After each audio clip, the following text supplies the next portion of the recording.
I'm not your ATM, Vanessa. This has to stop.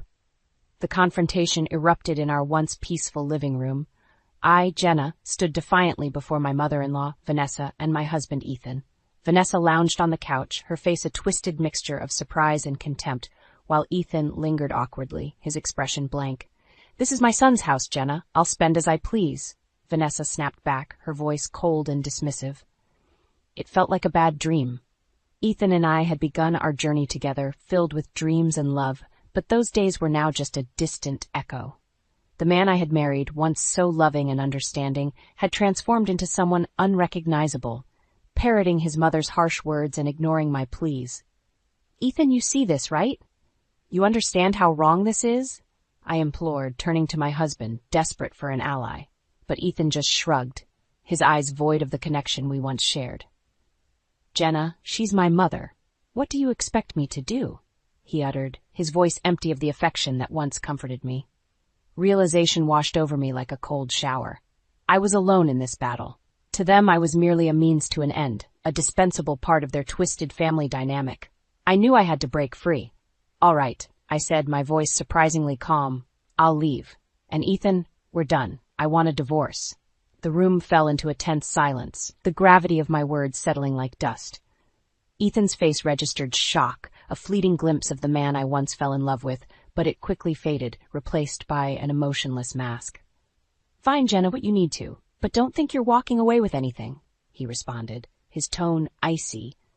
I walked to the door, each step lighter than the last, leaving behind the oppressive weight of this house. Vanessa's voice, laced with malice, trailed after me. Goodbye, Jenna.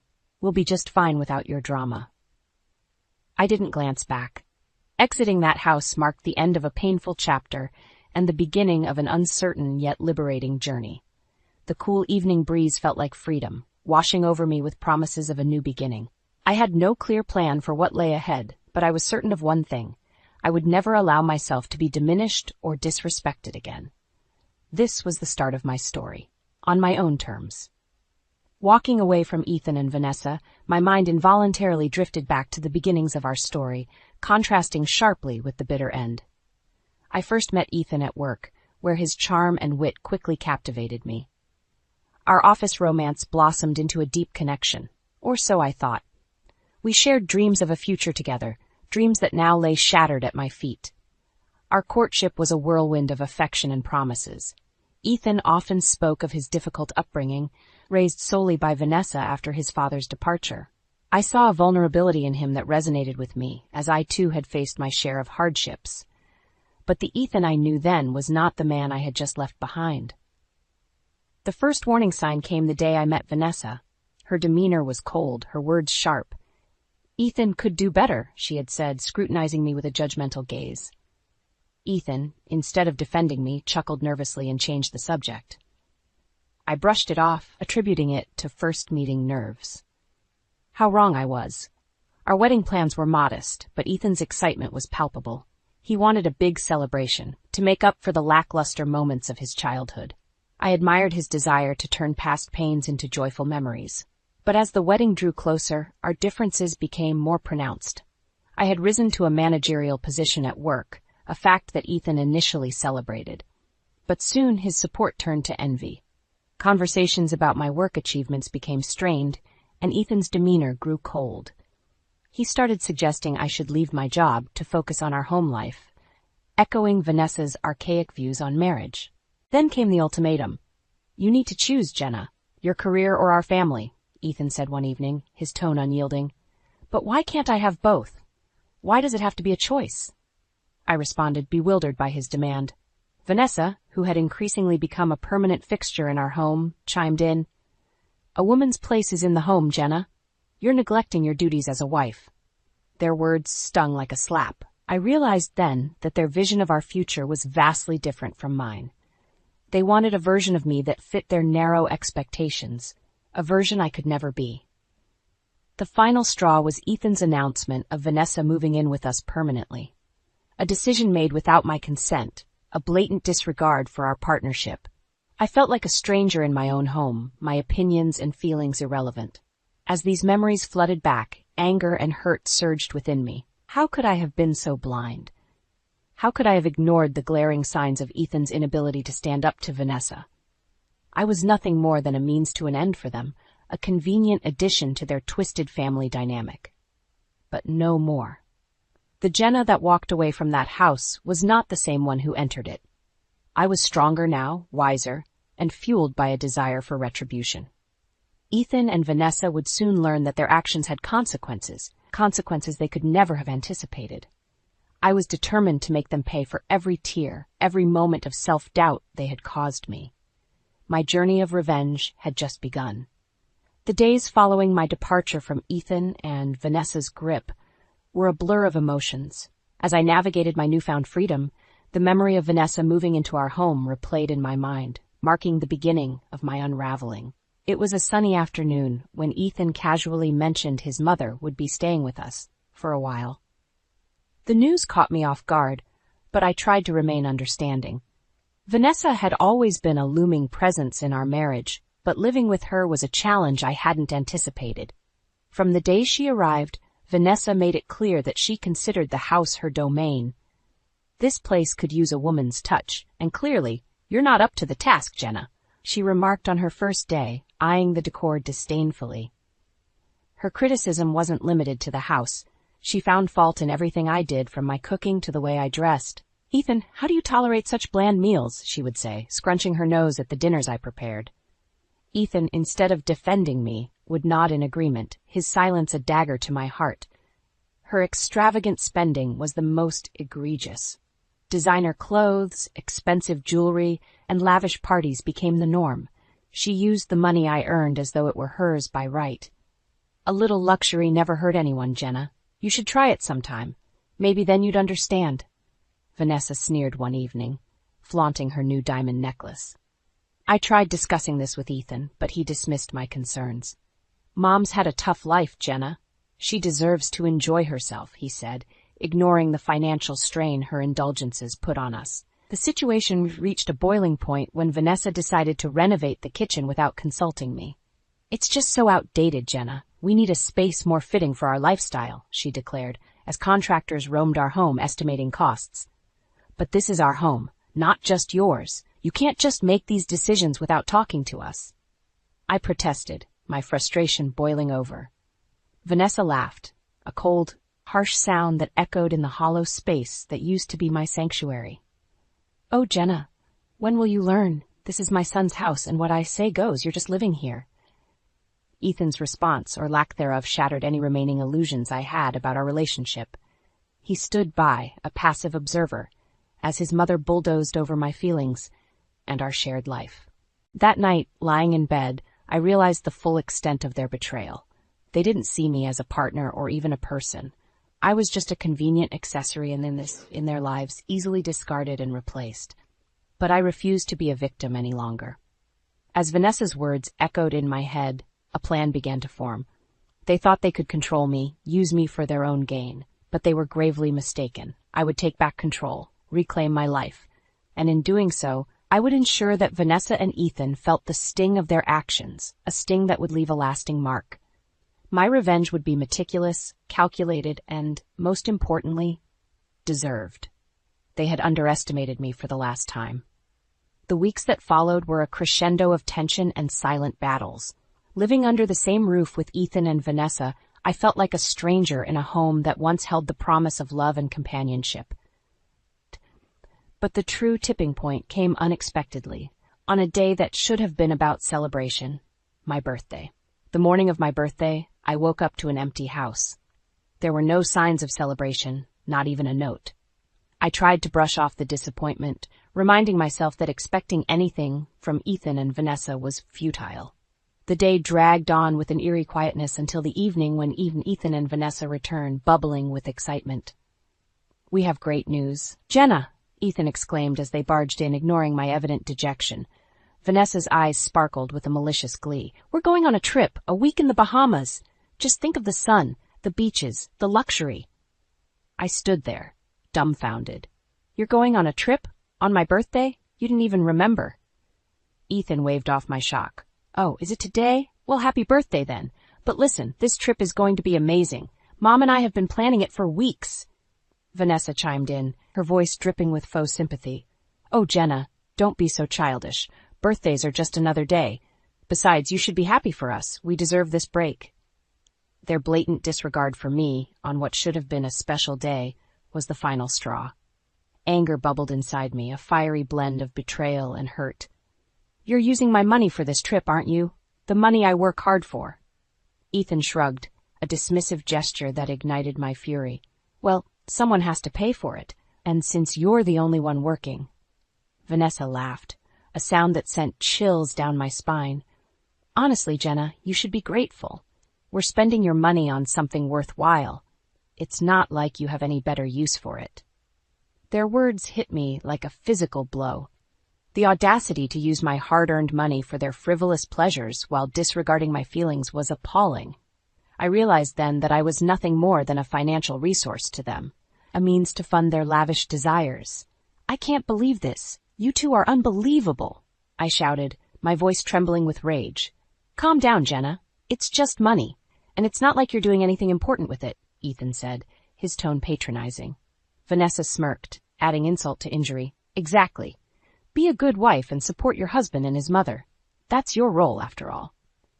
Their words echoed in my mind, a cruel reminder of how little they valued me. But their smug faces, their condescending tones ignited something within me. A resolve, a burning desire for retribution. This is it. I'm done. I refuse to be your personal ATM, your doormat. You'll regret treating me this way, I vowed, my voice steady with newfound determination. Ethan and Vanessa exchanged amused glances, clearly underestimating the depth of my resolve. But I knew, at that moment, that my journey of revenge had truly begun. They had pushed me to my limits, and now they would face the consequences of their actions. In the days following my decision, I moved into a modest hotel, a temporary sanctuary as I plotted my next steps. The betrayal by Ethan and Vanessa had left a bitter taste, but it also fueled a fire within me, a desire to reclaim my life and exact revenge. I began by consulting a lawyer, meticulously laying out the years of financial exploitation and emotional abuse. The lawyer listened intently, occasionally nodding, his expression a mix of disbelief and sympathy. We have a strong case here, Jenna. It's clear that you've been taken advantage of. Let's start with filing for divorce and freezing the joint accounts, he suggested. With each step, I felt a piece of my old self return, the Jenna who was confident, who wouldn't let anyone walk over her. I was no longer the woman who tolerated disrespect and manipulation. A few weeks into my hotel stay, my phone rang. It was Ethan, his voice laced with panic. Jenna, where are you? The bank accounts are frozen, and we can't access any funds. I couldn't help but smile, a cold, satisfying grin. Oh, Ethan, I'm taking back what's mine. You and your mother can't use me as your personal cash machine anymore. There was a pause, and then Ethan's voice grew desperate. Jenna, please, you're overreacting. Let's talk about this. We're a family, after all. Family. The word echoed mockingly in my ears. No, Ethan, we were never a family. You chose your mother over your wife, and now you must face the consequences. As I ended the call, a sense of empowerment washed over me. This was just the beginning. Vanessa and Ethan had underestimated me for far too long. They thought they could control and use me, but I was about to show them just how wrong they were. The next phase of my plan involved exposing their true characters. I reached out to mutual friends and colleagues, sharing my story. The reactions were a mix of shock and support. I always knew Vanessa was difficult, but I had no idea it was this bad, a former colleague said, her voice filled with indignation. Word spread, and soon Ethan and Vanessa's social standing began to crumble. Invitations dwindled, and their once bustling social life faltered. I watched from the sidelines, a bittersweet satisfaction in seeing them isolated, a taste of their own medicine. But the true revenge was yet to come. I had one last card to play, one that would ensure Ethan and Vanessa would never forget the price of their actions. The final move was a legal stroke of genius. Through my lawyer, I initiated a case to claim back the funds Vanessa had squandered. The evidence was overwhelming, and the law was on my side. The day we received the court's decision in my favor was the day I truly felt vindicated. Ethan's pleas for forgiveness and Vanessa's attempts to negotiate fell on deaf ears. They had made their bed, and now they had to lie in it. The financial strain was just a start. I wanted them to feel the same helplessness and despair they had subjected me to. As I prepared to leave the hotel and start anew, I knew that the path ahead would be challenging. But I also knew that I was no longer the same woman who walked into this situation. I was stronger, wiser, and most importantly, free. The day of reckoning had arrived.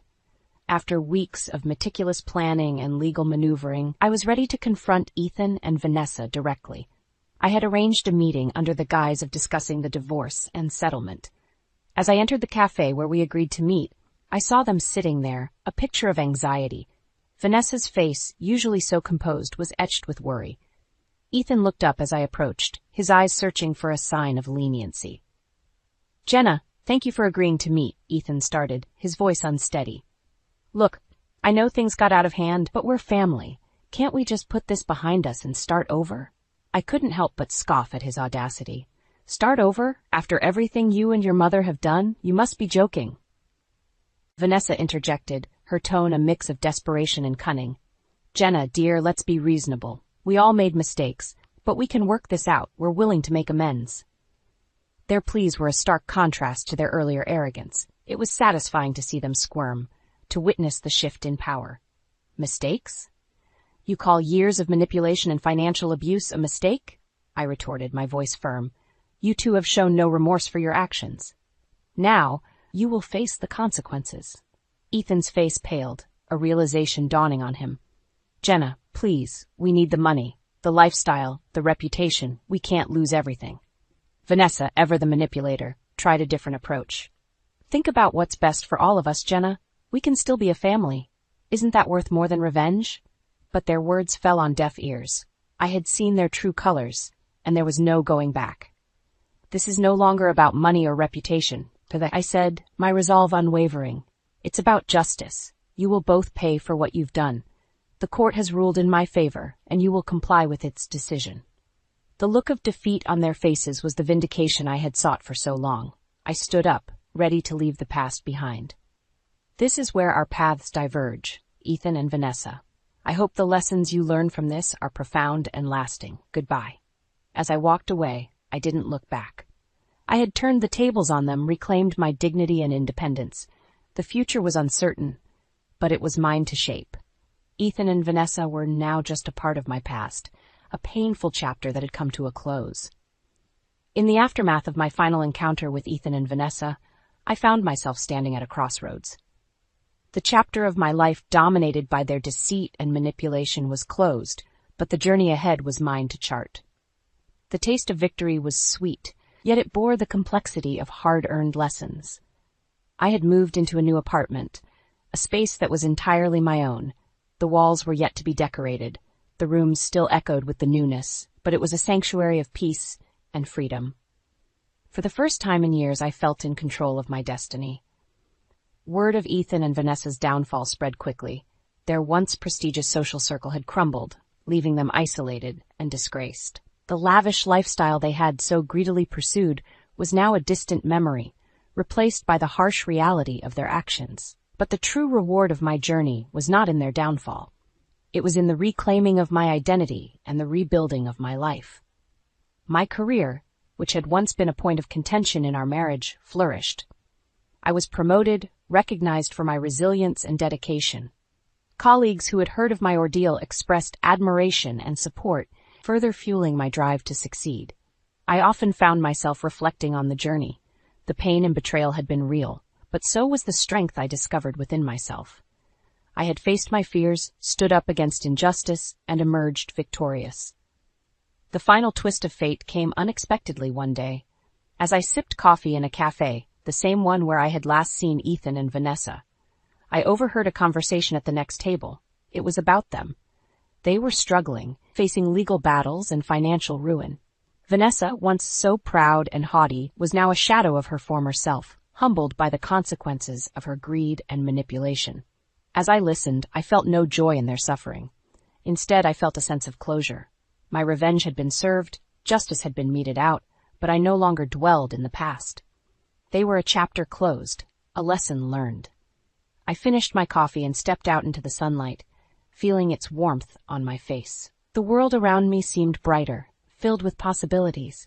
I had survived the storm and was now basking in the calm that followed.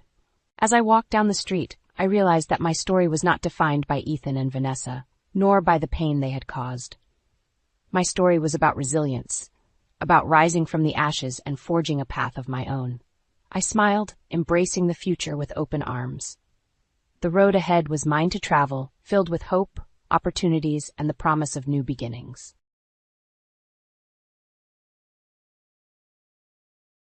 You are an adopted child in that family, and you're practically a stranger to my husband. Now please don't get involved with us, my husband and me, after our marriage. You're a stranger, so we won't invite you to the wedding. I lost my parents when I was young and have lived apart from my brother. When I heard my brother was getting married, I was thrilled. But then his fiancée said something unbelievable, not realizing it might cause her a lot of trouble later. I'm Emily, a 33-year-old office worker. My parents died in a car accident when I was just 8 years old. Initially, my 5-year-old brother Ethan and I were taken in by our paternal grandparents. Our grandparents tried desperately to raise us, but it's tough to bring up 2 kids. They had retired, and it must have been hard for them to continue raising 2 children. 3 years later, I was taken in by my aunt and uncle, becoming their adopted child. It was sad to be separated from my brother, but we could still meet. I had just gotten used to living with my grandparents when I had to move to a new home, which was nerve-wracking. However, my aunt and uncle welcomed me as if I were their own child. Let's slowly become a real family for us. You are already our daughter. It might be difficult at first, but let's try to be open with each other, my uncle said, and I remember feeling relieved. I later found out that my childless aunt and uncle decided to adopt me after much discussion. Their home was a bit far from my grandparents, but a 30-minute train ride away, and I thought I could visit my brother on my own when I got a bit older. That's how my life as my aunt and uncle's daughter began. Being blood-related and having a parent-child relationship are not the same, at least that's what I think. A mother isn't only someone who gives birth. Over time and through shared experiences, a parent-child relationship can develop. I learned this through my life with my aunt and uncle. There's no blood relation between us, but we're definitely parents and daughter, a family. I only told close friends, and they were surprised to hear we weren't blood related. A friend's mom once told me, "Emily, growing up so well-adjusted despite such circumstances is impressive, but I don't think it's anything special." It was just the love and patience of my aunt and uncle that were remarkable. At first, I couldn't fully open up. I was stubborn and even rebellious at times. I'm deeply grateful to the 2 who continued to face and accept me. And now, I truly think of my aunt and uncle as my parents. As an adult, I wanted to give back to them, even just a little. With this in mind, I joined my uncle's company, worked hard, and now I'm a supervisor. I kept in touch with my brother regularly. Once we both had cell phones, we communicated directly through texts and calls, and I would visit him sometimes. But after high school, our meetings became infrequent, and he would only reply to my occasional texts. It's common for siblings of different genders to drift apart as they grow older. My brother grew up well in my grandparents' house, remaining kind.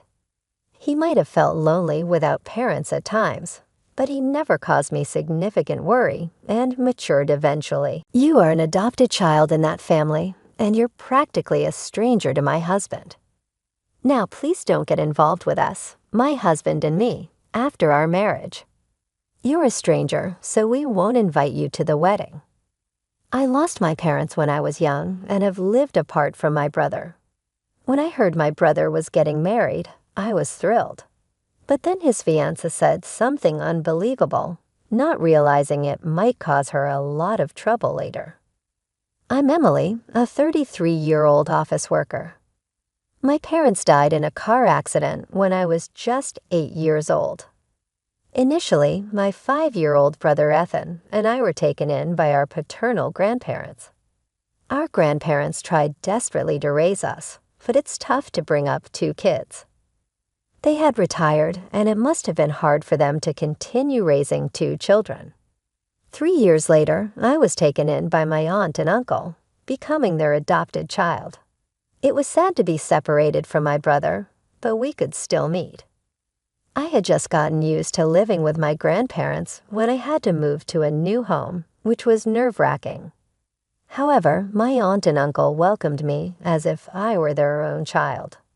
Let's slowly become a real family for us. You are already our daughter. It might be difficult at first, but let's try to be open with each other, my uncle said, and I remember feeling relieved. I later found out that my childless aunt and uncle decided to adopt me after much discussion. Their home was a bit far from my grandparents, but a 30-minute train ride away, and I thought I could visit my brother on my own when I got a bit older. That's how my life as my aunt and uncle's daughter began.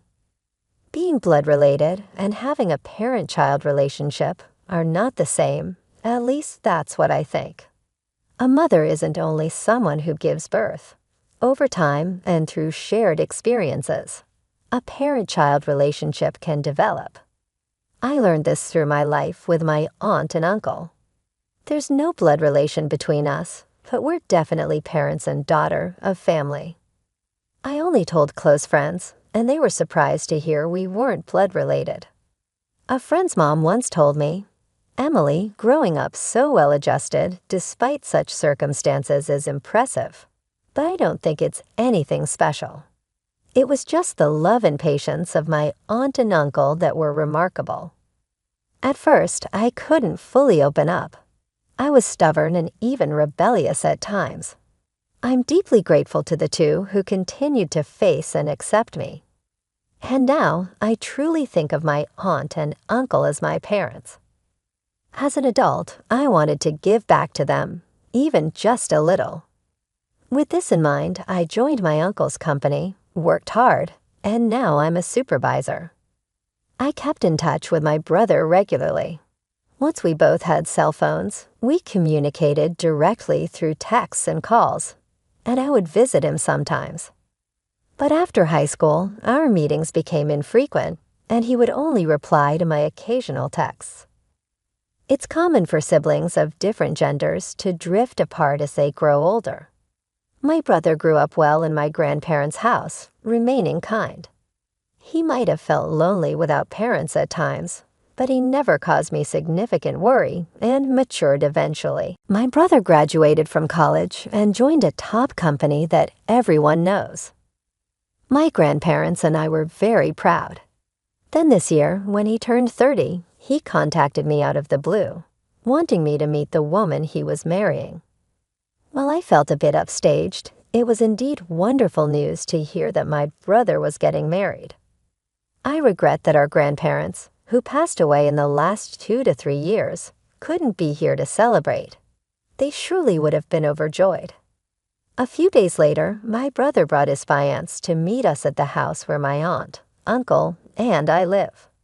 Let me introduce you. This is Samantha, my fiancé. Having lost our parents at a young age and eventually being separated, it's been quite a journey for us. Thinking about how we've both grown up and reached this day, I can't help but feel a warmth in my eyes. Seeing my brother's happy face made me feel almost like a mother to him. To think that my little and adorable brother is now introducing his fiancée. I'm his sister, Emily. Thank you for coming today. I smiled at his fiancé, Ethan. I'm so happy to see you after so long. Wow, you've grown up to be so respectable. Congratulations on your engagement. I'm glad to meet Samantha too. Thank you for coming. My aunt and uncle also smiled warmly, extending their greetings. No, it's only natural for us to come and greet you. I also wanted to have a chat with my future sister-in-law. She responded briskly, smiling. I had imagined her to be a sheltered young lady, being the daughter of a company president, but she seemed quite capable. Ethan is a gentle and easygoing type, so maybe he matches well with a woman like her. She looked straight at me with determined eyes. That day, we all introduced ourselves and chatted over cake, with my aunt and uncle joining in. Are you single? Do you have any plans for marriage? So you're the adopted child of this family. Don't you live alone? She asked various questions, seemingly trying to get to know me, her future sister-in-law. When she asked to exchange contact information before leaving, I gladly agreed. Later, she contacted me to meet at a cafe, making me feel like I was gaining a sister, which was a ticklish feeling. However, my cheerful mood was about to be abruptly overturned. As we sat down to coffee, Ethan's fiancé began, "I wanted to talk with you alone today." "Sure, thank you. We're just women here, so if you have any complaints or hard-to-say things about my brother, I'm all ears," I replied. That's not what I wanted to talk about." Did she just sigh? Sensing something off in the atmosphere, I looked up to see her gazing intently at me. "I have a favor to ask before we get married." What could it be? Her use of the word favor made me a bit apprehensive. Her gaze was very intense. "So you're the adopted child of that couple and single, right?" "Yes, that's right," I replied, a bit taken aback by her sudden question. "Ethan is practically a stranger to you now, right? Please don't involve yourself with us after we get married." "What?" I blurted out in surprise. "We won't invite you to the wedding since you're a stranger." "What? Just wait a minute. What is she talking about?" I might be a stranger legally to my brother, but we are real siblings. I have no intention of meddling in your married life, but I do want to attend and celebrate your wedding. I've heard that no family is free of problems between daughters-in-law and mothers-in-law or sisters-in-law. Is she trying to preemptively ward off any potential issues with me, her future sister-in-law? But I have no intention of interfering in my brother's marital life, so I gently assured her that there was no need to be so wary. But she shook her head at my words and spoke again. "Please don't misunderstand. I'm saying you're a stranger to us. Family, yet considered strangers." I couldn't comprehend what she was saying and tilted my head in confusion. "Ethan and you have been strangers for a long time, right? And you're still unmarried and living with those elderly folks, not even on your own. Being an adopted child and single, it would be troubling if you were to rely on us in the future." She declared this firmly. Such a cold look for the sister of her future spouse. I was taken aback, but she continued without concern. "It's out of the question for you to rely on us after they pass away." "Wait a minute, they're still healthy, so please don't say such things. Besides, I have my own job and income." Yes, for now. "If you were unemployed, I wouldn't have even come to greet you." She interrupted me, glaring. "Anyway, we won't invite you to the wedding, and you don't need to invite us to any of your family events either. Just because you're single, don't expect any future support or care from us." What does she think of me? Sure, I'm single now, but I have a job and savings. The thought of considering a family member of her future spouse in such a way made me feel dizzy. "I understand how you feel, but not even notifying about family events seems too much. I don't think Ethan would agree. Just because we've seen less of each other as adults doesn't mean our family bond is gone." Shocked, I responded firmly. "Well, minimal involvement is unavoidable, I guess, but please gradually distance yourself, talking with her." Who said this so nonchalantly made me feel sad. "I'm asking for the sake of our happy marriage. If you refuse, it might complicate our marriage. Remember, it was Ethan who wanted to marry. Think about his happiness, okay?" She implied that if I didn't accept this, she might not marry Ethan. It sounded more like a unilateral ultimatum than a request. Ethan's proud smile from the other day came to mind. This condition was unreasonable, but I didn't want to interfere with my brother's marriage. Faced with her irrational demands, I was left speechless. That night, when I told my aunt and uncle about the day's events, they both found it hard to believe, understandably so. Did she really say that? She seemed so pleasant when we talked the other day. I was shocked, too. I thought she just didn't want a sister-in-law meddling, but it was more than that, I said. She insisted we're strangers and wouldn't hear otherwise. What will you do? My uncle asked, concerned. I don't want to ruin Ethan's wedding. I'm not happy about it, but I'll skip it. Once things settle, I'll meet with Ethan alone to celebrate, I replied. I see. But if Emily is treated like that, we have no desire to attend either, eh? My aunt nodded in agreement. Seems like the problem is on that young lady's side, isn't it? My uncle looked puzzled, and my uncle nodded with a slight smile. Then came the wedding day. The sky was clear and blue. I should have been there to witness my dear brother's special day up close, but it couldn't be helped. Then my cell phone rang. The screen displayed Samantha, a name I had saved affectionately thinking she'd become my sister-in-law. But now she's a stranger, not a sister. I felt no obligation to answer the call. The phone stopped momentarily, only to ring again immediately. Ignoring it only led to more and more calls on the wedding day. I wondered how the bride, Samantha, had the time to call like a demon annoyingly. I muttered, and my aunt and uncle seemed to guess who was calling, chuckling. I switched to silent mode, but now my cell phone kept vibrating over and over. I wondered what kind of face Samantha, who had bluntly told me I was a stranger, was making now. The calls finally stopped, but my phone's call history was filled with Samantha's name. A stalker, perhaps. The thought made me laugh. There were a few voicemails, but I didn't feel like listening to them. That afternoon, as my aunt, uncle, and I were enjoying our favorite donuts, the intercom rang insistently. When I went to the door, Samantha, Ethan's fiancée, burst in furiously. Hey, why aren't you answering your phone? Do you know how many times I called? Aren't you supposed to be getting married today? What do you want at a stranger's house? Your fault, the wedding's ruined. Excuse me, I smiled back unfazed. You didn't let your uncle and aunt attend because you weren't invited. I haven't done anything. I just didn't go to the wedding as you told me. What? Samantha seemed confused. You told me you wanted to attend my dear brother Ethan's wedding. Not to come because I'm a stranger. Why should I answer a stranger's call? Don't be so. What do you mean so?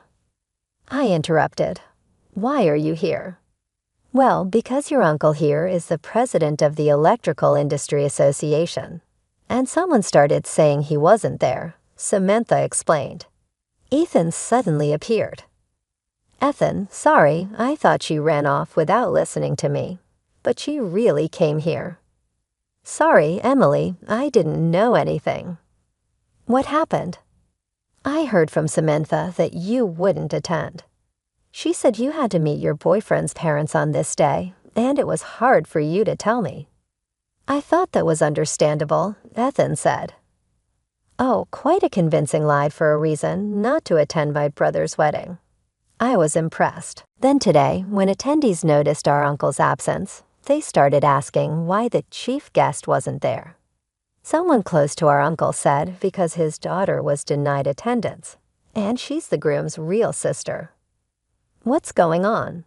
Samantha's parents were shocked, saying they knew nothing about it. Then relatives and other guests got involved, causing a big commotion, so the wedding turned into chaos. Whether it was as expected or beyond, biting her lip, Samantha glared at me again. Because of you, I was criticized terribly, called inhumane. If you had answered the phone and come to the wedding, things might have been different. You heartless person. Who's heartless here, I wonder? My uncle, who had been observing quietly, stood up and spoke. I decided not to attend on my own. Emily, in fact, wanted me to be there for her brother. What? Samantha was incredulous. I'm a businessman and currently the president of the Electrical Industry Association. I have connections with Ethan's major manufacturing company and your father's component factory. But you've just ruined a good relationship. Your thoughtless actions are going to make your position and even your father's company's situation very difficult. What? Samantha was at a loss for words. By the way, Emily is now a supervisor in our company. She's indispensable, studying technology and management every day. And she's been the secretary of the Electrical Industry Association for 2 years now, building quite a network in the industry. Samantha, who had underestimated me as a poor, troublesome single woman, opened her eyes wide, uttering a ridiculous sound. Indeed, Emily and Ethan lost their real parents when they were young. It's more sad than we can imagine. My uncle's voice was calm yet dignified. But Emily has bravely and positively carved out her life. Judging her foolishly just because she's adopted and single is far more foolish of you, Samantha. Samantha was left speechless. She had no words to counter my uncle's argument. Yet again, she lashed out at me. This liar. If your uncle is such an important and wealthy person, you should have told me. Then I would have let you attend the wedding. Enough already, I sharply dismissed her childish behavior. I tried to talk about my work, but you were the one who didn't listen, remember? And we all introduced ourselves on the day we first met. You only remember that I was single and adopted. People like you who judge others only by their titles or appearances end up in situations like this. I'm not living here because I can't afford to live alone. I want to be with my parents, but we are a family now. As a stranger, you should leave. Wait, you need to help me out here. I'm being made out to be the bad one. As a sister, do something. Samantha pleaded. I'm not your sister, I'm a stranger. I corrected her with a smile. I'm the adorable fiance of your brother, so I'm like a sister, right? There's no point in this conversation. You should take responsibility for your own words. I'll take back what I said before if you help me smooth things over, Samantha tried. There's nothing a stranger like me can do, I replied. What? Wait, goodbye then, Samantha exclaimed. Wait, no, come on, let's go. Ethan reluctantly led his protesting fiance away. Afterward, Ethan and Samantha's engagement was called off, and she was saddled with the wedding cancellation fees. She complained, but her parents accepted that it was her fault. Despite being a president's daughter, her father's company was just a small factory. Maintaining relationships with Ethan's major company and my uncle's Electrical Industry Association was crucial for the factory's survival. Now, due to her actions, her father had to apologize profusely. Samantha, having caused such a mess, was reprimanded and not allowed to return home. She tried to stay with friends, but after the wedding fiasco, they distanced themselves, and no one offered help. Ethan came to apologize, reflecting on his choices. She only liked me because I worked for a major company and had no parents to trouble her. And the way she treated you, like an obstacle, I hate that I couldn't see through her. Ethan slumped, and we all tried to comfort him. It's good that you weren't married yet, and she was pretty. It's not your fault for being deceived by someone who hid her true self, Ethan. You are too kind, my aunt reassured him. It's a shame about her, but someday you'll find someone who truly cares for you, my uncle added. Here, Ethan, your favorite donuts. Let's have some coffee, I offered, trying to lighten the mood. This incident somehow brought me closer to Ethan, with whom I had lost touch as adults. I realized I had also been neglecting to contact my brother. The initial news of his engagement was the reason for our reunion, so in a way, I'm grateful to her. Watching Ethan and my aunt and uncle talk like a real family, I pondered these thoughts. Friends, lovers, family, maybe we take those closest to us for granted and forget to show them care. I resolved to cherish my loved ones more. How are your loved ones doing?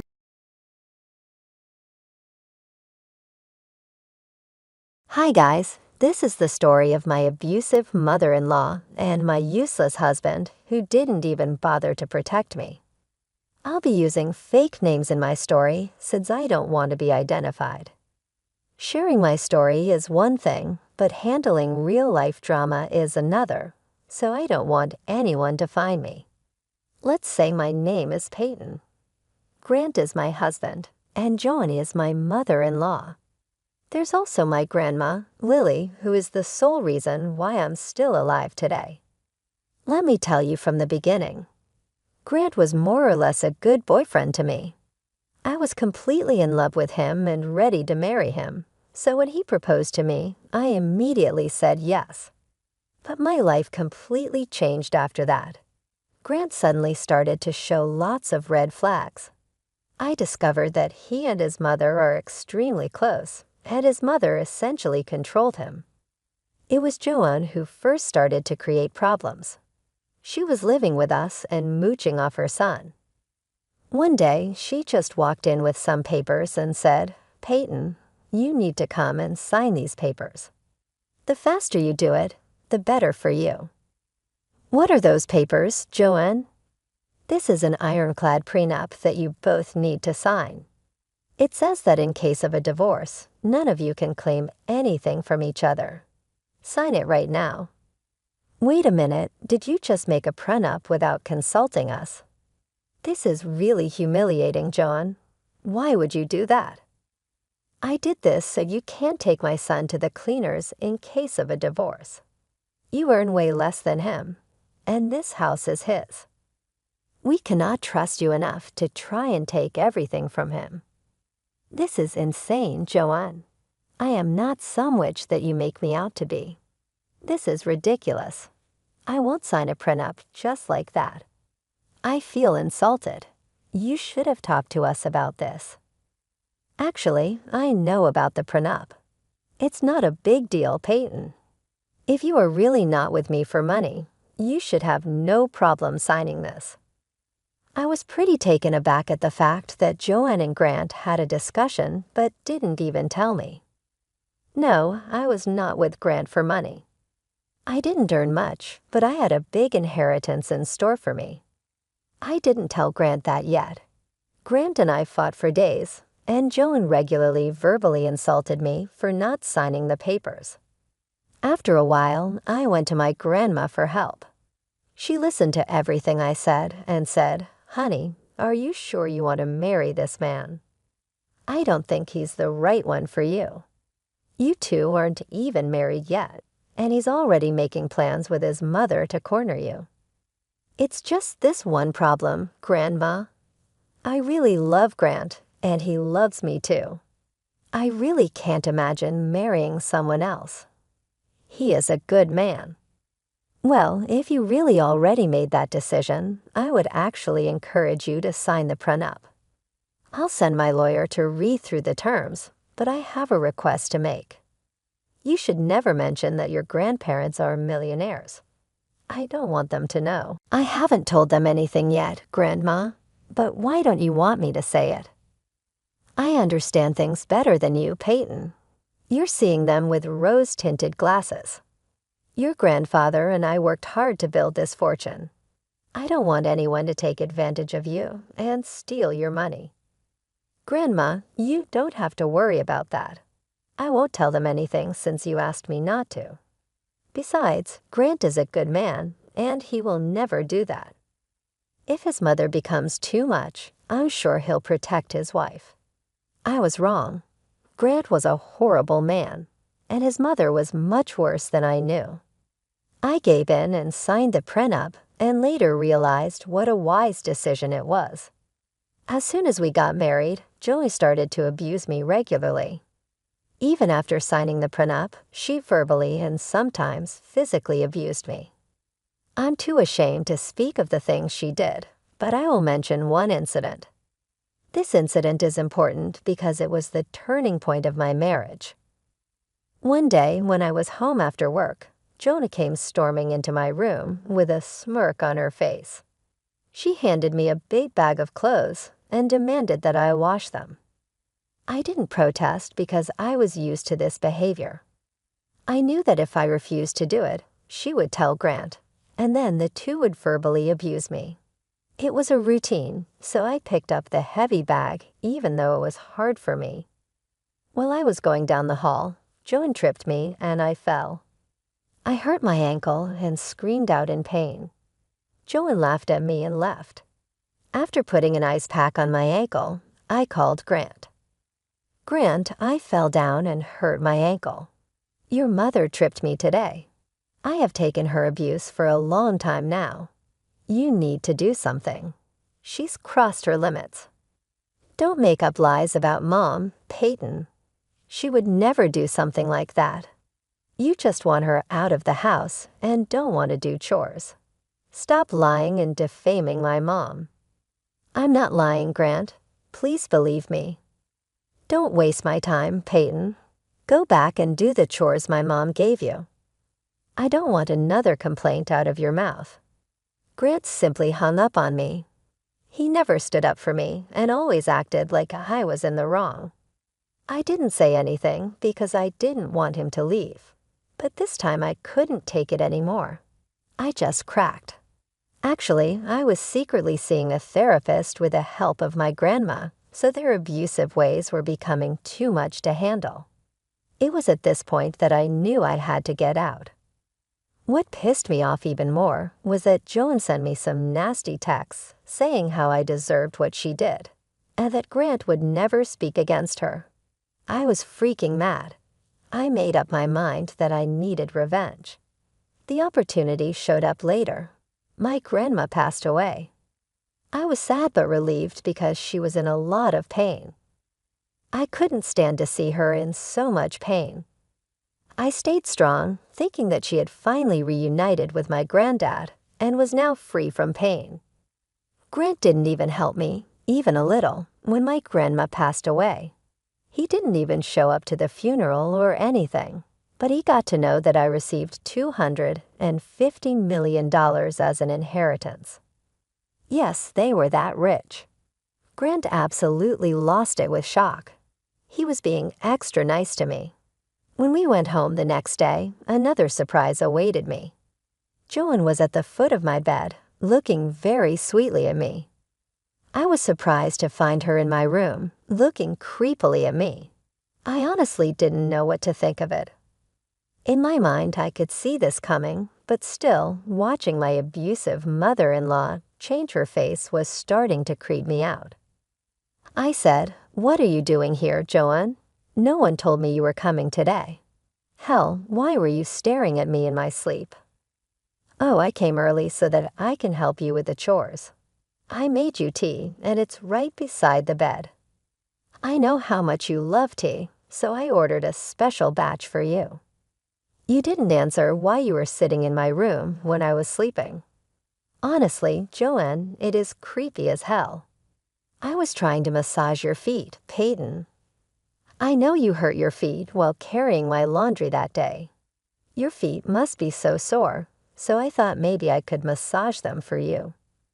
You literally tripped me that day, Joan. How dare you show up and try to massage my feet? Don't you have any shame?" No, you don't have to be so dramatic about that one. It was an honest mistake. I didn't know you would fall or that the load was so heavy. I already massaged your foot and made up for it, didn't I? You think massaging my foot will make up for the way that you have abused me? You are insane, Joanne. Get out of my room. I don't want to see your face right now. All right, I'll be in the kitchen making you breakfast. You don't have to worry about it anymore. I will take care of it. I will also make sure Grant has everything ready as well. You take your time and freshen up. Joan said that sweetly and left with a skip in her step. Her shift in attitude was making my head spin. Even when I was lying down, I felt like she had breached my privacy and was acting like a lunatic. Money can rarely make people do things, you know. Joan is solid proof of it. Grant must have told her to avoid my inheritance, which prompted her to make this visit a change of heart. But neither Grant nor Joan knew that none of them would get their hands on my fortune. I had made sure of that. I got out of bed and got dressed in my best set of clothes. It was my day of revenge, and I wanted to look my best. My therapy was working very well, and I finally had the confidence to stand up for myself. I went down to the kitchen with my bag and towel. It had some important documents that I needed to send out today. I guess you can tell what I was about to do. I found Grant with Joan in the kitchen. They both looked very happy and were whispering something to each other. When they saw me, their smiles just became 2 times wider. Grant drew the chair out for me while Joan said about fixing me a plate. I said, "Why did you make breakfast today?"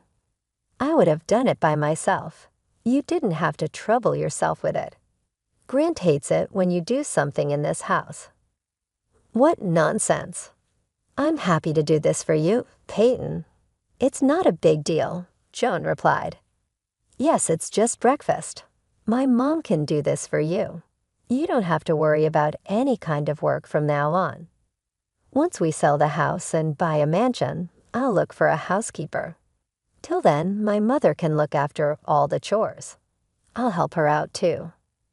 You think buying my medicines is a waste of money, but suddenly hiring a housekeeper is cheap for you. Also, how do you plan to buy a mansion? Been robbing a bank recently? Don't be ridiculous. We have plenty of money to do everything now. You just got a huge inheritance from your grandmother." Yes, Grant is right. Finally, we are millionaires now. We don't have to worry about money anymore. Your inheritance would be enough to last us a lifetime. We can do whatever we want now, Joan chimed in. Yeah, I've been thinking about quitting my job. I was getting burnt out at this place anyway. Maybe we can take a vacation and have some fun. What do you say? Grant added. I started to laugh very loudly at what they said. I couldn't believe my ears. It has been like 1 day since I received my inheritance, and these two have already started to make plans. They really think that I would just hand them over the money and let them do what they want. 1 day of fake good behavior was supposed to wash away years of abuse that I suffered at the hands of my husband and mother-in-law. Joanne and Grant looked a little uncomfortable with my laughter and were trying to look away. Their own plans may have sounded just ridiculous to them too, since they held on to the hope that I would magically forgive them. After laughing for a few seconds, I said, "My God, it's been like 1 day since I got my inheritance. Look how drastically you have changed your tunes. Money does make a difference, doesn't it? Let's not remember the old days now. We had no idea you had such good luck coming your way. We would have treated you better if we knew," Grant said. Yeah, you shouldn't be hiding things from your husband and in-laws, Peyton. That was very sneaky of you. Anyway, what should we do with so much money? I was thinking of a house in the Caribbean. Don't just say house. Say mansion or villa. We can even opt for a penthouse. That would suit our status better. We are millionaires after all. All my friends would be so jealous of me, Joan added. I listened to their banter and then casually took out the documents that I was hiding in my folder. Joan and Grant looked expectantly at me, as if I was giving them papers saying all the money was theirs now. But they were in for a shock. I held the papers in hand and said, I would like to correct you there, guys. We are not millionaires. I am a millionaire now.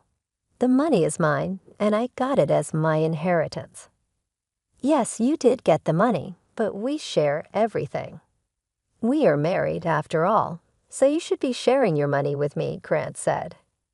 Yes, yes, and as your mother-in-law and only surviving family right now, you should share the money with me as well. We are family, after all. You are my daughter as much as Grant is my son, Joan said. It's ironic how I have suddenly become your daughter, Joan. Till about yesterday, I was just the witch your son married. Anyway, you shouldn't get so carried away. We won't be family anymore, not that we were ever family anyway. What do you mean, Peyton? I'm your mother-in-law, so I am family. How would you be my mother-in-law when I won't be married to your son anymore? If Grant loses his husband's title, you'll be less than nothing to me. What is the meaning of this, Peyton? Why won't I be your husband anymore? What is going on? Well, I have filed for divorce. I did it the day after my grandma died. I won't be staying with you anymore, Grant. You're a terrible husband, and don't deserve to be one. Saying that, I threw the divorce papers on the table. Grant and Jan both read the papers to check if I was speaking the truth. When they read through the documents, their eyes shot up to the sky. They looked at the papers in disbelief and then gave each other worried glances. I guess they didn't think I would be capable of filing for divorce. They said, "What is this, Peyton? Why have you filed for divorce? This doesn't make any sense. You think I'm weak enough to be stuck in an abusive marriage for the rest of my life. Why are you surprised, Grant? I had told you this was coming. I told you the very day Joan tripped me. My God, why are you still stuck in the past? I have apologized for it. Plus, it has happened already, and I can't change that. You need to be a little forgiving. This is not a big enough problem to warrant a divorce. Mom has already made amends for that. So you, Jen, confess to tripping me, and all you do is tell me to get over it. Get this into your head, guys. I am divorcing you, and you won't get a cent of my inheritance. I can't believe I fell in love with such a vile man like you, Grant. I'm ashamed I tried my best to impress a monster like you, Jan, but this abuse ends now. We are definitely getting a divorce, and we can do this the simple way or the difficult way. Suddenly, Grant and Jan looked very pissed at me. I guess they didn't like the fact that I called them out on their behavior. They knew that since I filed for divorce already, I was dead serious. It wasn't a threat to make them do what I wanted. They were now willing to follow my wishes anyway, since I had lots of money. They said, "What's the use of divorcing me, Peyton? You have more money than me because your inheritance is our marital asset. I will get half of it anyway. You might have half, but most of it will be spent on the lawyer. God, did you forget about the prenup that you and your mother forcefully made me sign? I'm sure my dear mother-in-law can remind you of it. She was adamant we sign a prenup." It suddenly dawned on them that they had screwed themselves over back then.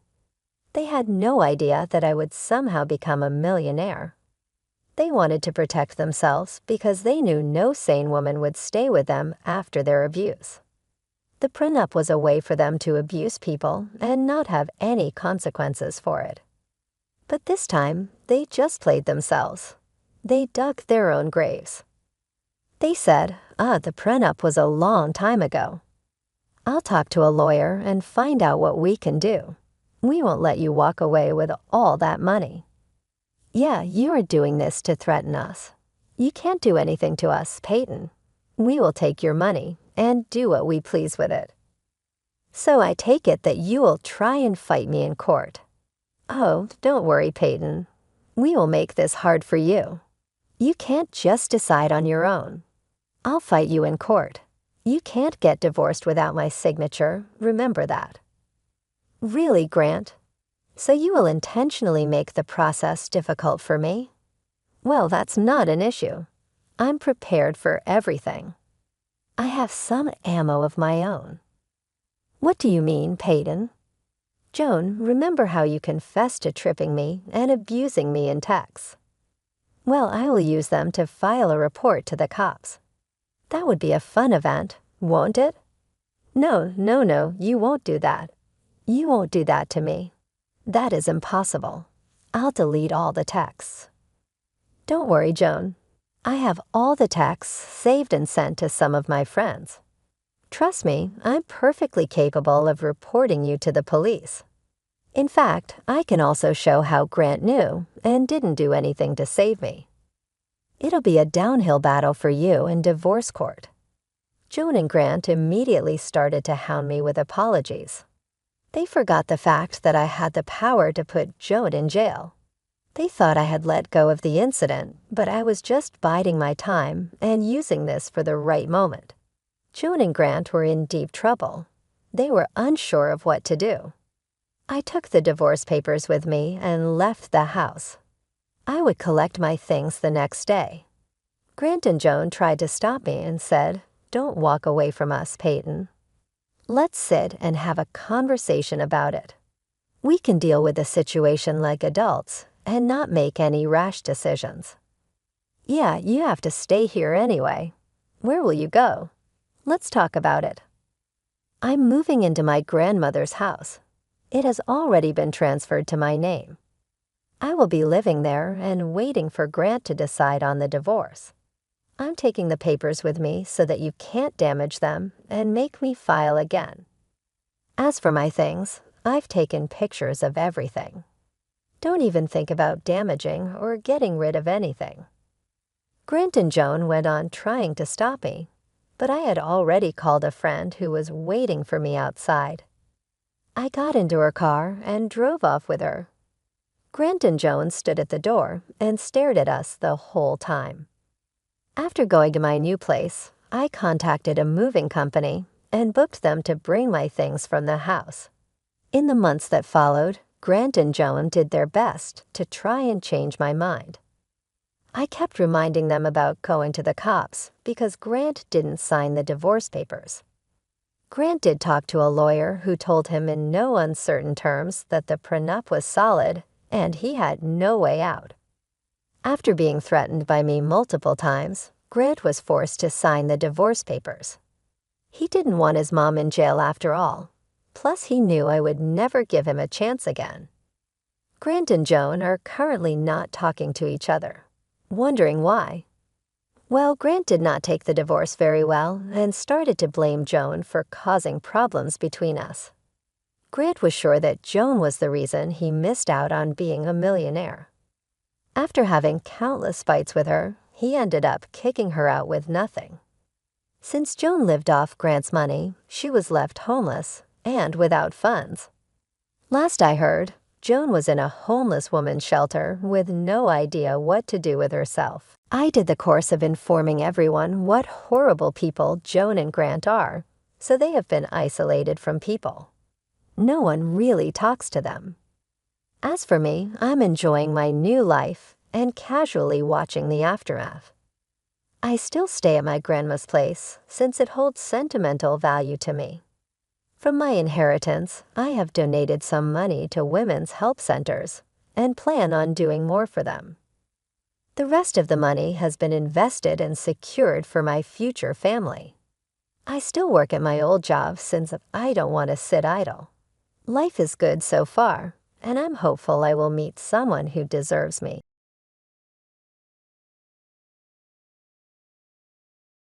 I'm Emily, a 33-year-old woman who's all about being neat and organized. I work as an auditor in a big firm, and my friends often joke about my love for keeping receipts and paying taxes on time. But hey, I think it's these little things that keep my life in order. So let me tell you about how I met my husband, Jake. We met at a party thrown by our mutual friend Lisa. I remember that night clearly. I was sipping on a glass of wine, chatting with some old college friends when Jake walked in. He was a bit older, with a confident stride and a charming smile. He worked as a manager at a food sales company. "Hey, I'm Jake. Do you mind if I join you?" he said, holding a beer and looking directly at me. "Sure, I'm Emily." "Nice to meet you. I replied, giving him a smile. We started talking, and I was surprised by how easy it was to chat with him. We discovered that we both loved hiking and had a shared passion for classic rock music. A few months into our relationship, Jake invited me to his sister Sarah's barbecue. It was my first time meeting his family, and I was a bit nervous. When we arrived, Sarah greeted us warmly, but her 3 kids were a different story. They were running around screaming and throwing toys everywhere. "Hey Sarah, this is Emily," Jake said, introducing me. "Nice to meet you, Emily. These are my little rascals, Mike, Tom, and Lily," Sarah said, barely holding on to Tom, who was wriggling out of her grasp. "Nice to meet you all," I replied, trying to hide my unease. As the evening went on, the kids got wilder. They were climbing on furniture, throwing food, and screaming at the top of their lungs. I looked at Jake, hoping he'd say something, but he just smiled and shrugged. "Aren't they just full of energy?" he said, chuckling. I forced a smile. Yeah, they sure are. As our relationship grew, Jake and I started talking about the future. He proposed to me during a hike on top of a beautiful hill overlooking the valley. It was simple and sweet, just the way I liked it. Our wedding was a lovely affair, except for one little hiccup: Sarah's kids. They were at it again, running around, making a mess, and being loud. Sarah didn't seem to care, and Jake just found it amusing. "Look at them, they're having so much fun," Jake said, laughing as he watched them spill drinks and toss food around. "Yeah, but they're also making a huge mess," I replied, trying to keep my irritation in check. "Oh, come on, Em. They're just kids. Let them enjoy," he said, shrugging it off. I didn't want to ruin our special day by arguing, so I let it go, hoping things would get better once we settled into our new life together. So after we got married, Jake and I decided to take the plunge and buy a house together. We had been living in a rented apartment, but we wanted a place to call our own. I can handle the furniture, appliances, and some art pieces. "What about you?" I asked. "Well, I was thinking I could buy you a new car. I know your old one is giving you trouble," Jake suggested. I was surprised and happy. "Really? That would be amazing. My car is practically falling apart." "Yeah, I've seen it struggle. It's time you had something reliable," he said with a smile. We started house hunting right away. After a few weeks of looking, we found a beautiful house that we both loved. It was a bit pricey, but we decided it was worth it. Moving in was a hectic process, but I was excited about decorating our new home. One Saturday, Jake surprised me with a new car. It was a sleek, shiny sedan, and I was thrilled. "Jake, this is incredible. Thank you so much," I exclaimed, hugging him tightly. "You're welcome, Emily." "You deserve it," he said, looking proud of himself. As we settled into our new home, things seemed to be going well. We both enjoyed our jobs and loved coming home to our cozy house. But there were small things that started to bother me. Jake's laid-back attitude, which I once found charming, was beginning to get on my nerves, especially when it came to household chores. "Jake, can you help me with the dishes tonight?" I asked one evening after dinner. Em, I had a long day at work. Can't we just leave them for tomorrow?" he replied, looking at me with pleading eyes. "Jake, we can't keep putting things off. I'm tired too, but we need to keep this place clean," I insisted. "Fine, I'll do it," he said, sighing heavily as he got up from the couch. So a few months into our marriage, I started worrying because I couldn't get pregnant. It was really stressing me out. I went to the doctor, and he told me to be patient, that it would happen when the time was right. Still, it was hard not to worry about it. Meanwhile, Jake's sister, Sarah, with her 3 kids, was visiting a lot. Sarah lives in a neighboring state, but you'd think she lived next door with how often she was around. Every time she came over, she'd unload all her problems with her husband on me. It was nonstop. During dinner, while we were trying to relax, she'd be at it, talking about her issues. "Emily, you won't believe what John did this time," Sarah would start, rolling her eyes. "Sarah, can we talk about something else for once?" I'd ask, trying to steer the conversation away from her marital drama. "Oh, come on, Emily. I need to vent." "You're the only one who understands," she'd reply, not getting the hint at all. And her kids, they were a nightmare. As soon as they stepped into our house, it was like a circus. They'd run around fighting with each other, throwing food, and just being loud.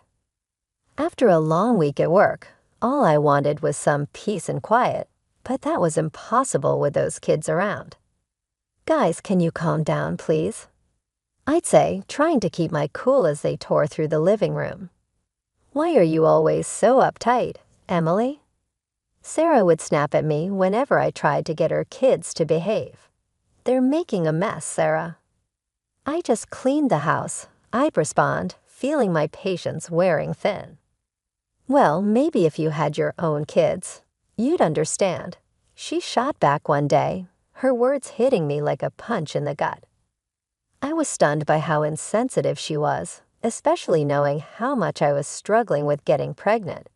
It felt like a slap in the face, and I couldn't believe Jay didn't say anything to defend me. "Jake, are you going to let her talk to me like that?" I asked, my voice shaking with anger and hurt. "Emily, calm down, you're making a big deal out of nothing," he said, siding with her again. A big deal out of nothing. She just insulted me in my own home. I shouted, feeling the tears well up. I was so done. I couldn't keep living like this, constantly disrespected in my own home, with my husband always taking his sister's side. It was clear to me that something had to change, and soon. One Saturday, Sarah shows up with her 3 kids. She dumps them on me and says, "Emily, I need a break from parenting. I'm going shopping." I couldn't help but chuckle when she said, "parenting." The woman barely knows what that means. I mean, come on, every time she's here. It's like a zoo. "Fine, Sarah, but you better be quick," I said, already feeling the stress coming on.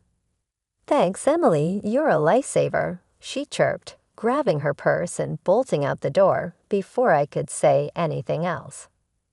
Great, I thought. Just what I needed. I was in the kitchen trying to cook dinner. It's a long process, and I like things done right. But with those kids running wild, it was impossible to focus.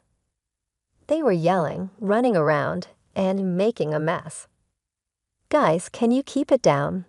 I shouted from the kitchen, hoping they'd listen for once. Of course they didn't. Suddenly, I heard a loud crash. My heart sank. I ran into the living room, and there it was. My grandfather's antique Chinese vase, shattered on the floor.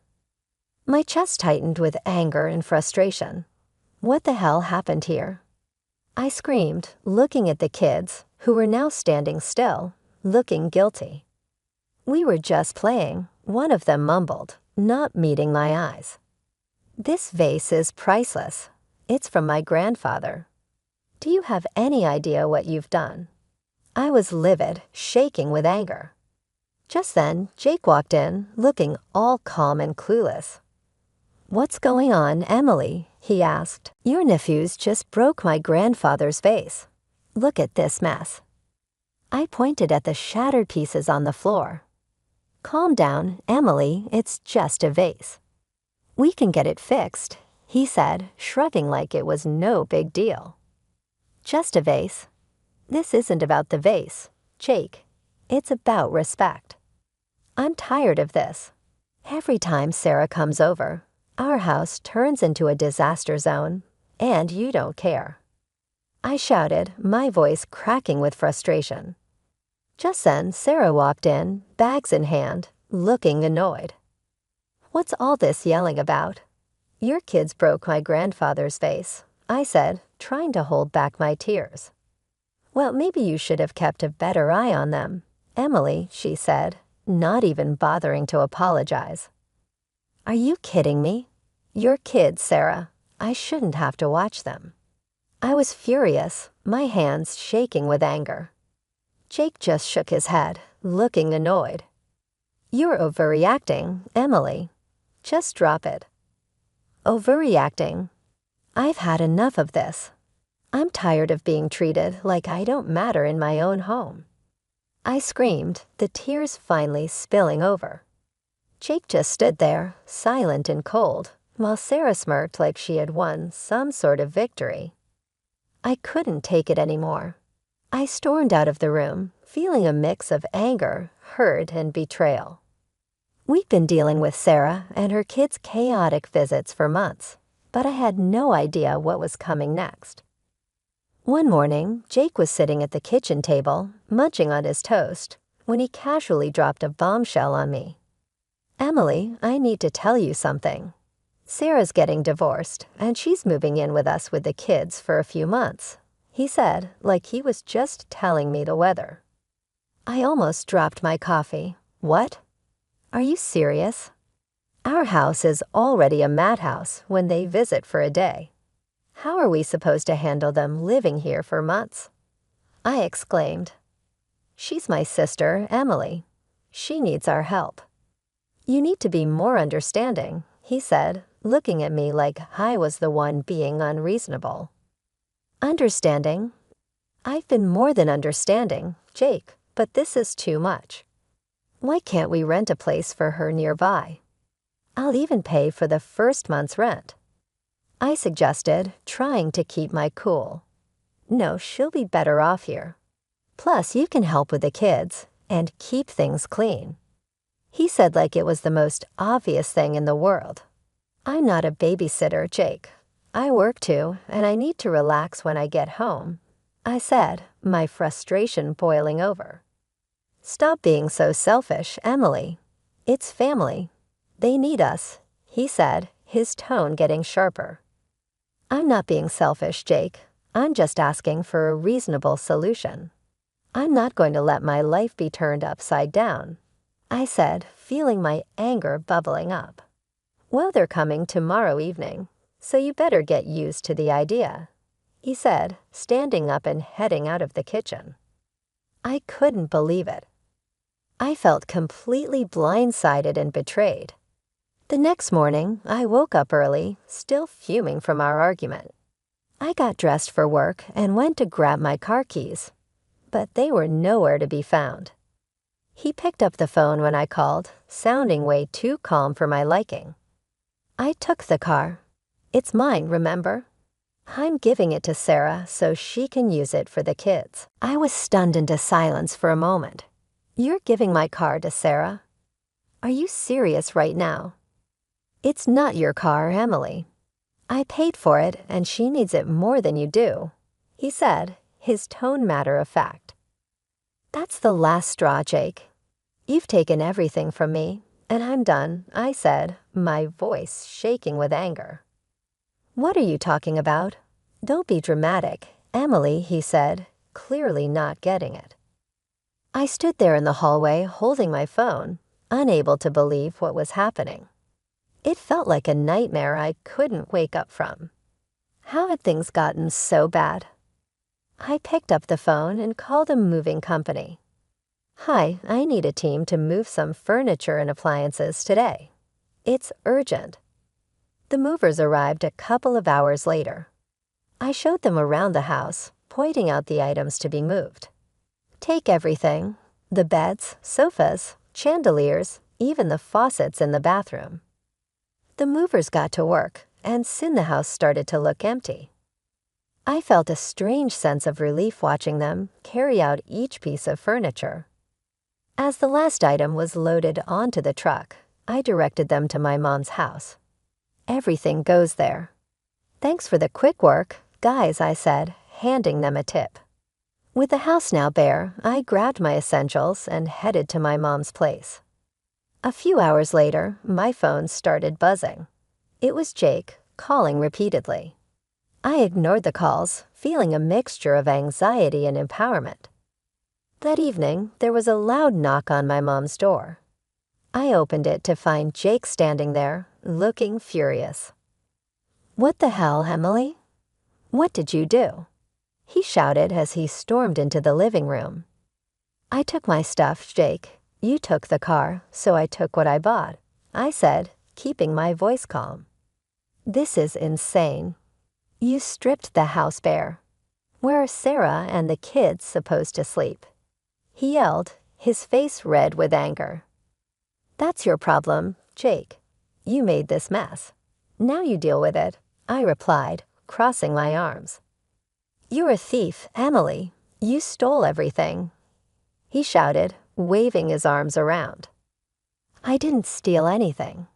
Here are the receipts," I said, pulling out a folder and showing him the proof of purchase for all the furniture and appliances. He looked through the receipts, his anger shifting to frustration. "Fine, Emily.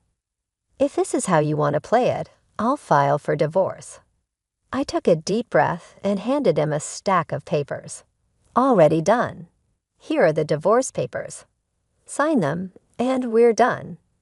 He stared at the papers, his face pale. "You're really serious about this, aren't you?" "Dead serious, Jake. I deserve better than this," I said, feeling a strange sense of calm wash over me. He took a pen from his pocket, signed the papers without another word, and handed them back to me. "Fine, Emily. Have it your way." I watched as he turned and walked out of my mom's house, the door slamming behind him. I stood there for a moment, feeling a mixture of relief and sadness. It was over, and I knew it was the right decision. That night, I sat down with my mom and talked about everything that had happened. She was supportive and agreed that I had made the right choice. "Emily, you've been through a lot. It's time you focused on yourself and your happiness," she said, giving me a comforting hug. "Thanks, Mom. I just need some time to figure things out," I replied, feeling a weight lifted off my shoulders. Over the next few days, I started to settle into a new routine. I began organizing my new.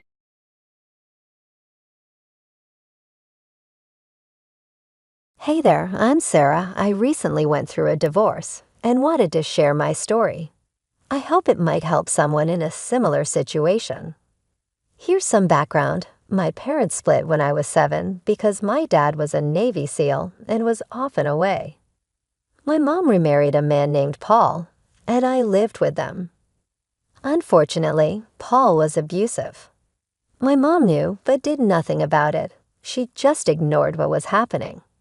My dad would visit sometimes, and I'd spend weekends with him, but I was too scared to tell him about the abuse.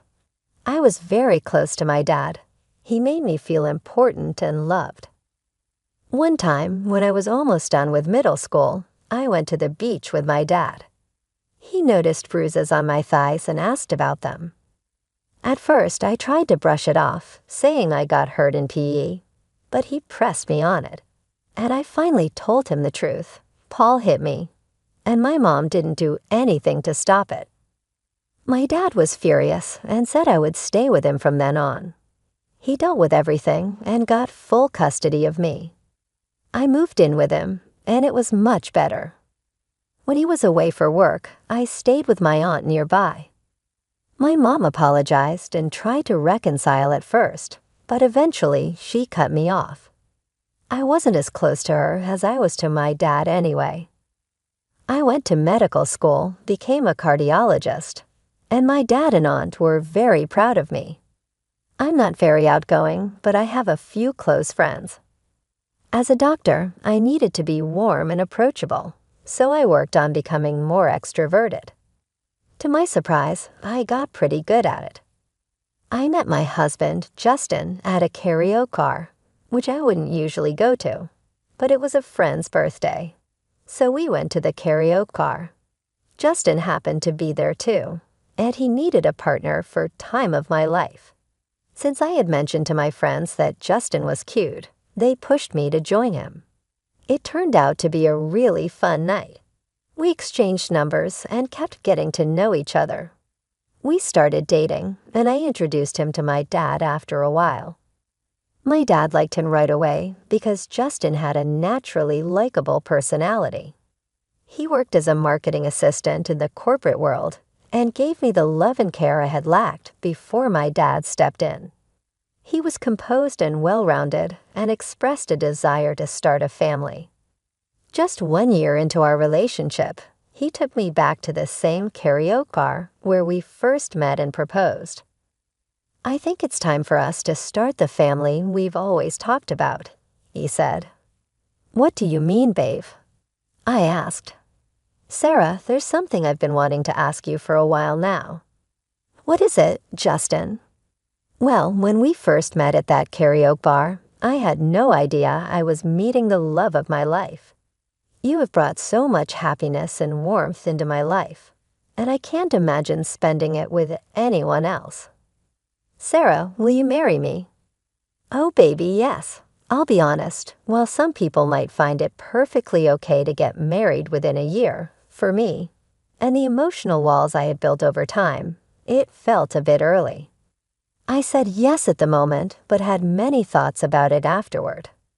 I loved Justin deeply, but I was afraid that if I asked for more time, he might consider ending our relationship. So I decided to go along with it. We had a very private wedding ceremony. I invited my mother, but she didn't show up, which was somewhat disappointing because, after all, she was my mother. However, my dad was there, and I was immensely grateful for his presence. He walked me down the aisle, and I was officially married to Justin. A year into our marriage, we were blessed with a beautiful baby girl. I remember after my delivery, the room was filled with balloons and flowers as everyone came to visit. My dad, Justin, and his parents. As a new mother, I decided to take some time off work to be with my daughter. That early time with Amanda was incredible, and I still cherish every moment of her babyhood. There's truly nothing as beautiful as bringing a child into this world. It is a testament to the wonders of life. Justin was working during this time, but eventually I had to return to my job. Justin was something else when it came to being a dad. He was super playful and gentle with our daughter. He would even let her put makeup on his face. He was a real sweetheart as a dad. But here's the thing, with both of us having to go back to work, we decided to hire a nanny to look after Amanda. She was a little bundle of energy, and we wanted her to have the best care while we were away. After some time, I got pregnant again, and then came the big surprise. The doctor revealed that I was not just expecting one more addition to our family. We were having twins. It wasn't exactly what we had planned for, but it sure brought a lot of joy into our lives. Little did we know that with the arrival of our children, the dynamics of our marriage were about to shift. Justin wasn't thrilled that I earned more than him.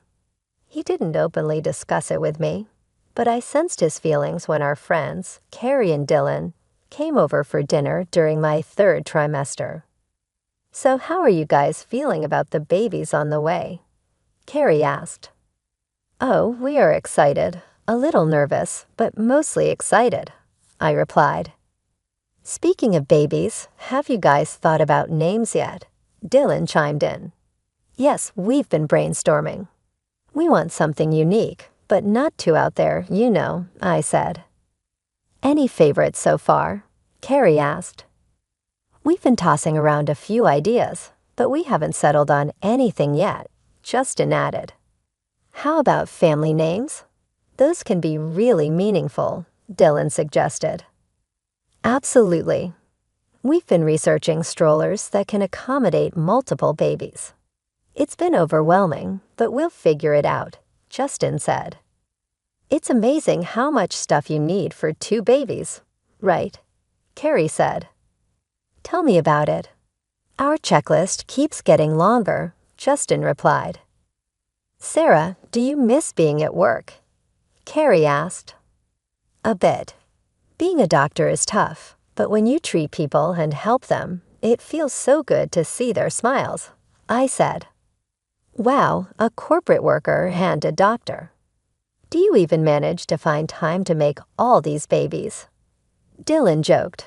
Come on, Justin, I'm pretty sure your wife must be the money bag in the house, Dylan said. Well, you know how it is, Dylan. I actually earn more than Tanya, Justin said with a smile. Let's bring out the dessert, I quickly interjected. I could not believe what Justin had said. Why would he lie about something like that? After Dylan and Carrie left, while we were doing the dishes, I finally decided to talk to him about it. Justin, can we talk for a moment? I asked. So what's on your mind? Justin asked. You said you earn more than me, but that's not true, is it? I replied. No, it's not true, Justin admitted. Why on earth would you lie about something like that? I don't know, Sarah. I guess I was just embarrassed. It felt awkward. Embarrassed? I had no idea this was such a sensitive topic for you. I'm not sensitive, Sarah. I'm a man, and I should be the one in charge. You've never complained about it before. What has got you so worked up now? I just don't want people to think I'm some kind of loser, okay? Justin, if it works for us, it works for us. Who cares what other people think? Yeah, whatever. Justin's response left me feeling uncomfortable. It came across as somewhat misogynistic. What was the problem if our arrangement worked for us? I never had an issue with having a husband who contributed less financially. After all, money is not what keeps a family together. At that point, I had a lot on my plate, so I did not dwell on it too much. 2 months later, the big day finally arrived.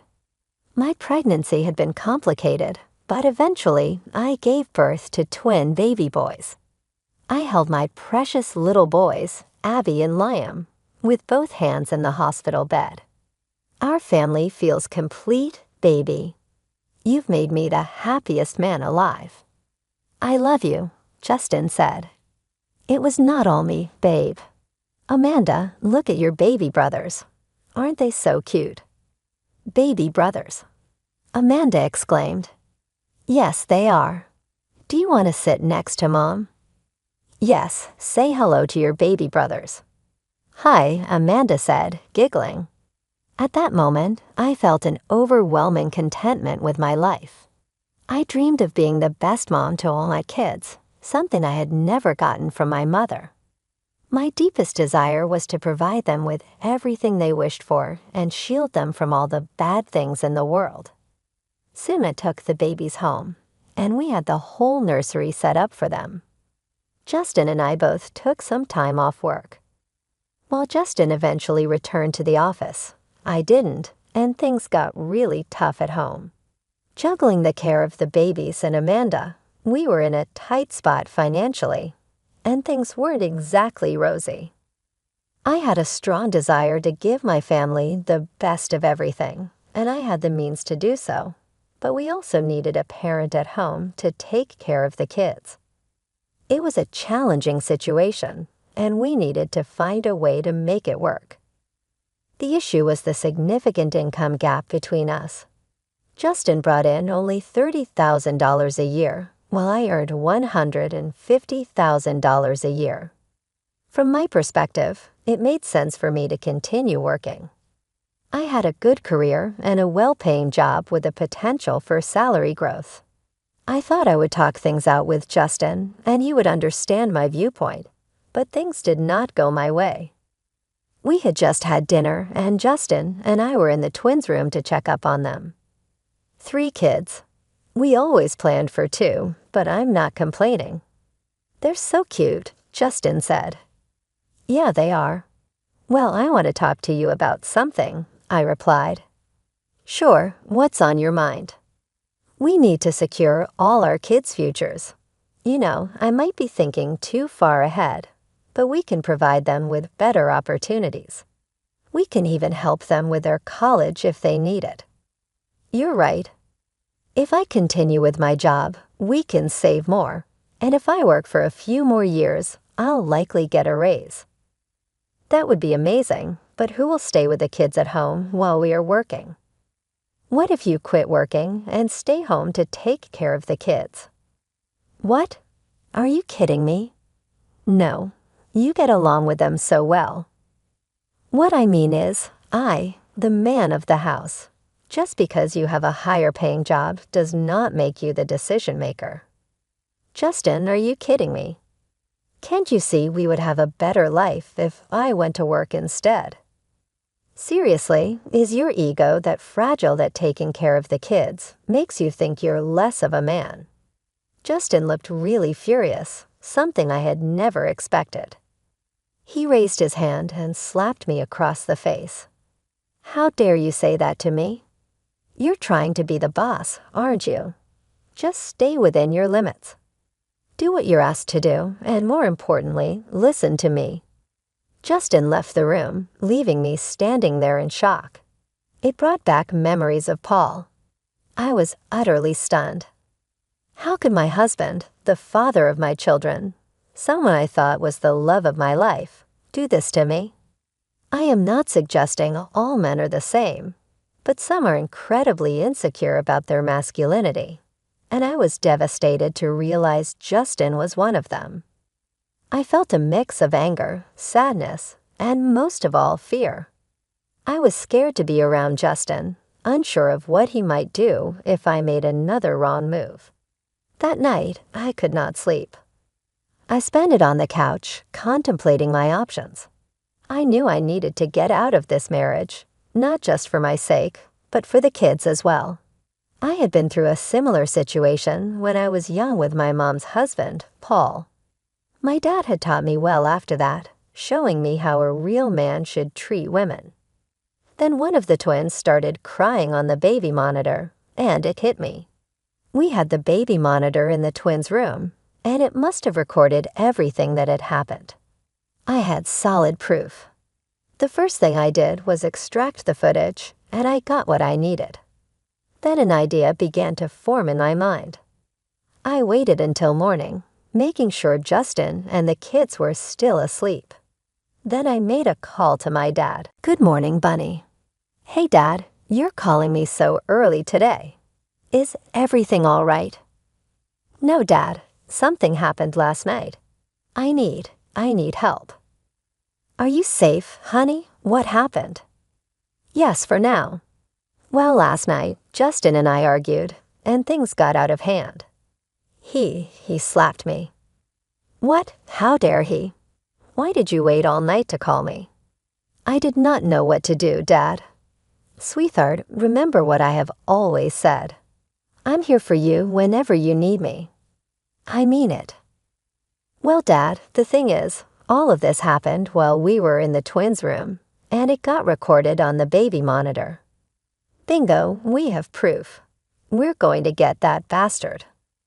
I know some people in law enforcement. Honey, stay put. Where is Justin right now? He's still sleeping. Why don't you send me that video and get the kids? I'm coming. I woke up Amanda and gathered the twins hastily, packing a bag for them. I forwarded the recording to my dad and anxiously waited in the living room. Just 15 minutes after the phone call, there was aggressive knocking on the door. As I approached the door, I could hear Justin coming down the stairs. Who's at the door, and why are the babies here? What's going on? Open the door. It's the police. The police? Who called them here? Justin rushed down the stairs, and as he did, I opened the door.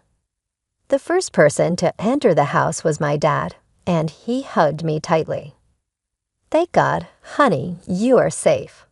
I'm so sorry. Thanks for being here, Dad. You're under arrest for assaulting your wife. Anything you say can and will be used against you in the court of law. You have the right to an attorney. If you cannot afford one, one will be provided for you. Is this about last night? You got this all wrong.